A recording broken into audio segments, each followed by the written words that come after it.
Hey guys, how's it going? Michael Troy here. Today we have a very special episode of MichaelFitzTroytv. We are looking at Starman Times Past, issue 54 from 1999. Tonight we're going to party like it's 1999. Oh, I'm sorry, it's 1899. My bad.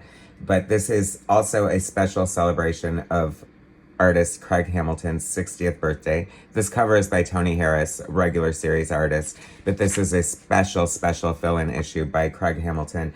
I cannot wait to share it with you. Subscribe to my channel if you haven't already. Hit that like button and let's get right into it.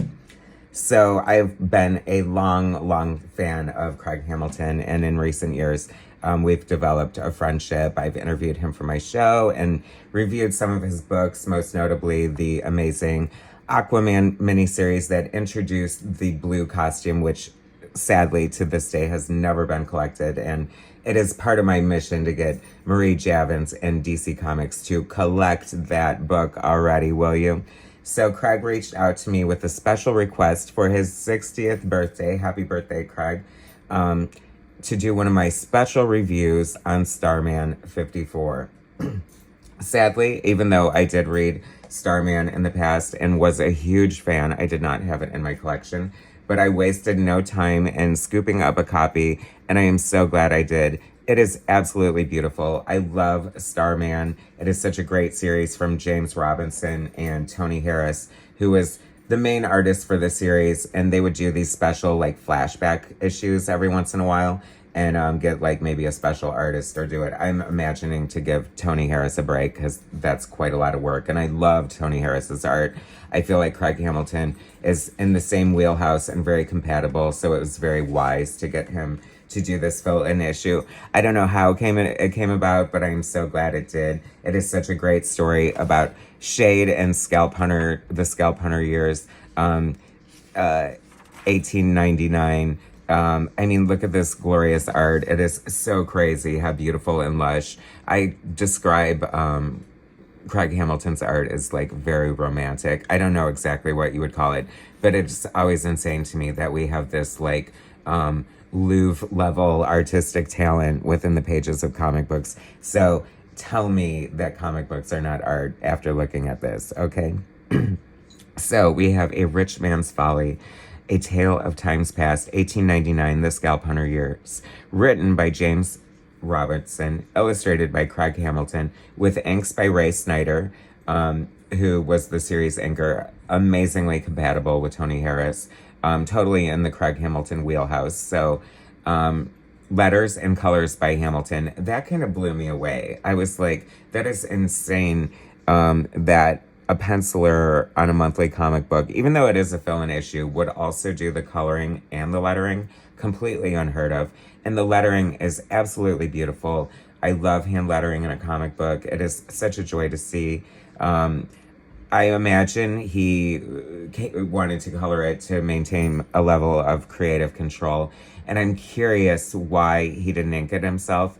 On one hand, I don't know if it was part of Ray Snyder's contract or what the deal was.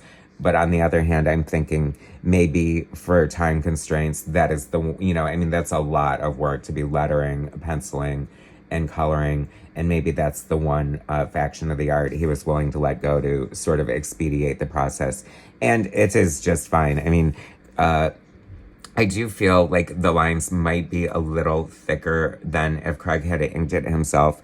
But the technical level of an inker like Ray Snyder is undeniable. The points, the feathering, the hatching is just gorgeous. There are so many, like when I say Craig Hamilton is like this romantic artist, it's like, I don't know. I feel like looking at art is like sort of like being a voyeur into someone's mind and being able to see through their lens. And Craig Hamilton obviously sees the world very beautifully. I feel like he must have spent an amazing amount of time in museums. I mean, you're getting all this like statue level art and like just beautiful like collage aspects, like sort of like Alphonse Mucha, like turn of the century poster art sort of design here. Craig Hamilton draws everything well. There's a lot of animals peppered throughout. I mean, it is crazy. This is just one page, and the architecture of the building. I can imagine the amount of work that went into this. So it's kind of not a super surprise that he didn't ink it himself. So Shade is approached by this bourgeoisie family who has this sort of loose cannon cousin inventor who is like coming up with all these great inventions to help the future. However, he's squandering his fortune, which is their inheritance. So they want to hire Shade to rub him out. And he is interested and he ponders it. And he ultimately says no and warns Scalp Hunter that this hit is going to go down if he wants to do anything about it. And he's like, why should I? And he's like, well, you're the law after all. See, this is where we're leaning heavily into the Alphonse Mucha territory. This is beautiful. You know, I love art. I live for art. And comic book art is just like, you know, is an open canvas as any form of art. You know, you can go from a beautiful illustrative style like this to like a crazy painter style of Bill Sienkiewicz. And but the point I'm trying to make is that they're all amazing artists.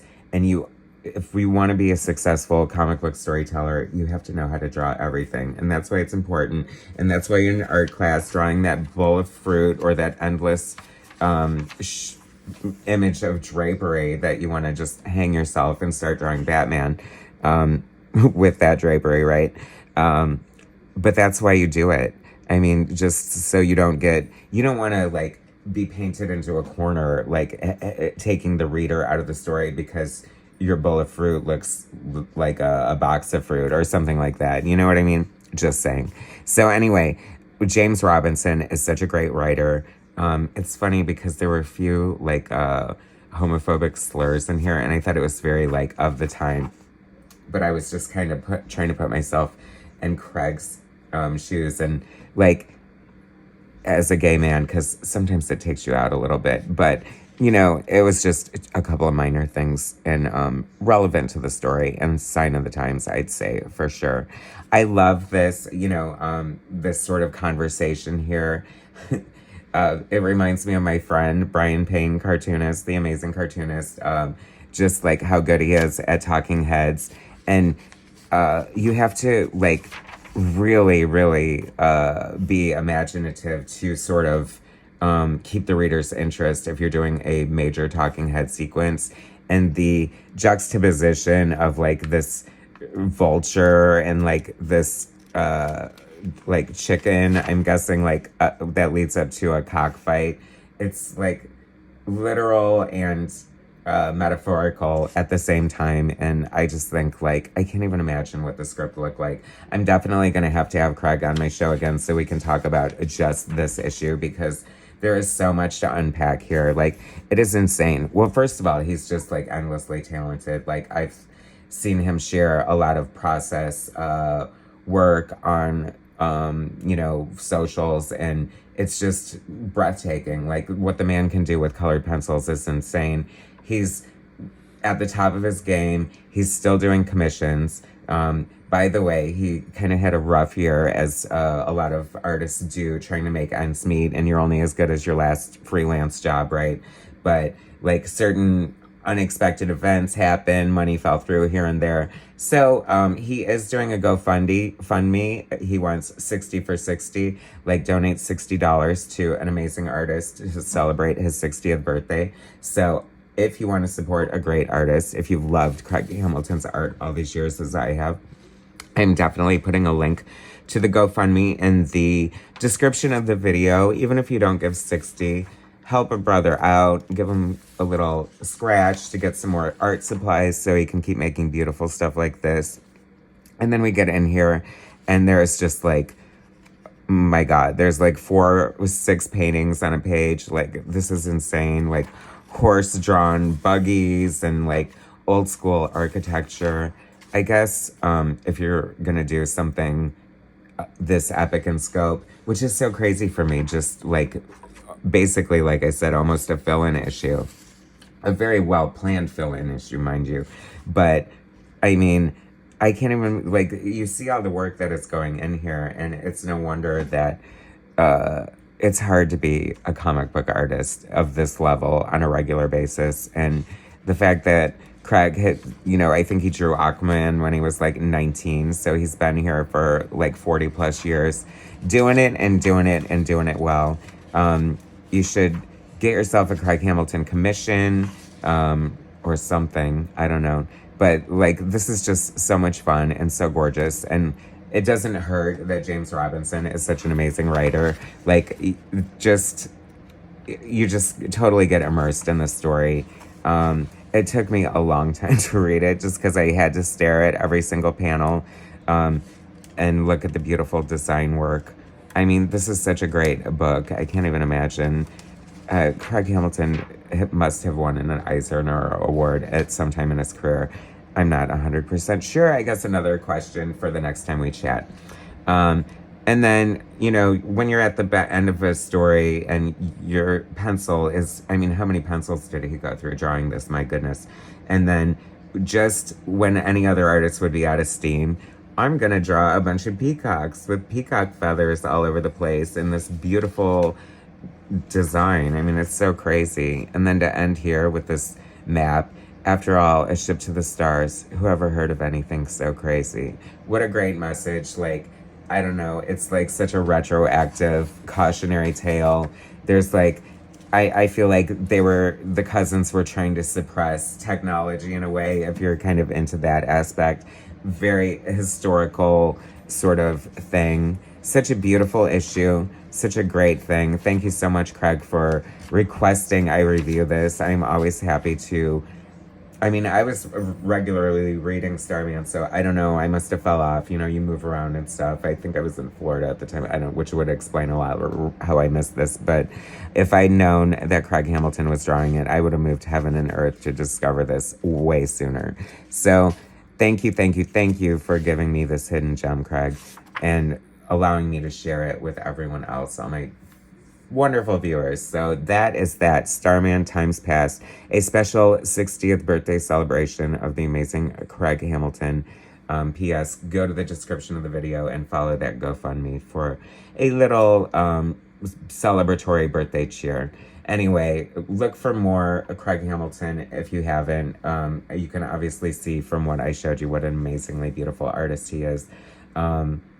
And look forward to me having him on my show for a follow-up chat about this beautiful issue. Thanks for watching, guys. Starman 54. Woo, woo. Anyway, Club 54, right? Talk to you later. Hit like, subscribe, and I'll bring you more soon.